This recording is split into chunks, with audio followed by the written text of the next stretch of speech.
Hello, ഇന്ന് ഒരു ഷവർമ റെസിപ്പിയാണ്.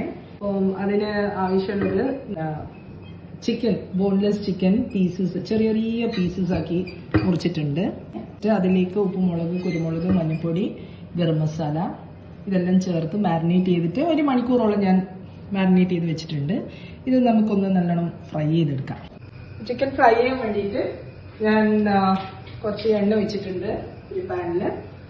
ഇതിലേക്ക് നമുക്ക് ഈ ചിക്കൻ ഒന്ന് ഫ്രൈ ചെയ്തെടുക്കാം. നല്ലോണം ഫ്രൈ ചെയ്തെടുക്കാം.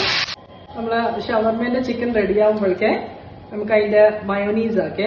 അപ്പോൾ അതിന് വേണ്ടുന്നത് ഞാൻ ഒരു ടീസ്പൂൺ പഞ്ചസാര ഇട്ടിട്ടുണ്ട്, കുറച്ച് വിനീഗർ, ലൈം ജ്യൂസ് വേണമെങ്കിൽ ലൈം ജ്യൂസ് ആഡ് ചെയ്യാം, അല്ലെങ്കിൽ നമുക്ക് വിനീഗർ ആഡ് ചെയ്യാറ്. പിന്നെ കുറച്ച് പെപ്പർ പൗഡർ ഇടാം. ഗാർലിക്, ഞാനൊരു 4 ഗാർലിക് എടുത്തിട്ടുണ്ട്.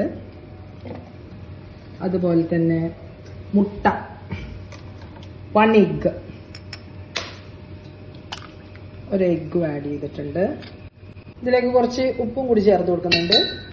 കൂടെ കുറച്ച് റിഫൈൻഡ് ഓയിൽ ചേർക്കുന്നുണ്ട്. ഈ ഓയിലും നല്ലോണം മിക്സിയിൽ ബീറ്റ് ചെയ്ത് കൊടുക്കാം. എൻ്റെ മയോണീസ് നല്ല റെഡി ആയിട്ട് വന്നിട്ടുണ്ട്. ചിക്കൻ നല്ലോണം ഫ്രൈ ആയിട്ടുണ്ട്. ഞാനിനി എളുപ്പപ്പണിക്ക് വേണ്ടിയിട്ട് ഞാൻ എന്താ ചെയ്യുന്നതെന്ന് വെച്ചാൽ ക്യാരറ്റും കൂടി ഇതിലേക്ക് സൈഡിലിട്ടിട്ട് സോട്ട് ചെയ്യുന്നുണ്ട്. ഹീറ്റ് ചെയ്തിട്ട് ഷവർമക്കെല്ലാം റോ ആണ്, പക്ഷെ ഞാനൊന്ന് ഹീറ്റ് ചെയ്യാമെന്ന് വിചാരിച്ചു. ഇതിലേക്ക് കുറച്ച്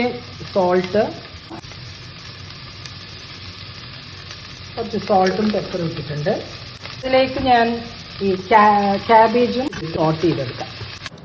സോട്ട് ചെയ്ത് വെച്ച് ചിക്കനും ബാക്കി വെജിറ്റബിൾസും ഇവിടെ കൂളായിട്ടുണ്ട്.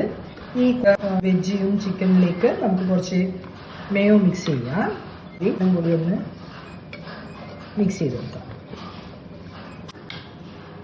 നമുക്ക് ഷവർമ ആക്കാം ഫ്രണ്ട്സിന്. ഇനി കുറച്ച് എടുത്തിട്ട് കുറച്ച് മയോണീസ് ഇതിലേക്ക് സ്പ്രെഡ് ചെയ്യാം. വെജീസും ചിക്കൻ പീസും എല്ലാം കൂടിയിട്ട് നമുക്ക് ഇതിലേക്ക് ഫില്ല് ചെയ്തിട്ട് ഫോൾഡ് ചെയ്യാം. എനിക്ക് വീട്ടിൽ നിന്ന് കഴിക്കണമെങ്കിൽ ഇങ്ങനെ തന്നെ കഴിക്കാം കേട്ടോ. ഇല്ലെങ്കിൽ നമുക്കൊരു ടിഷ്യൂവിൽ ഇതുപോലെ ഫോൾഡ് ചെയ്തിട്ട് വെക്കാം. ഇതുപോലെ നമുക്കൊരു ടിഷ്യൂവിൽ റാപ്പ് ചെയ്തിട്ട് വെക്കാം. ഷവർമ റോള് റെഡി ആയിട്ടുണ്ട് ഫ്രണ്ട്സ്. നമ്മൾ സൺഡേ ലഞ്ചാണ് ഇന്ന് ഷവർമ റോൾ.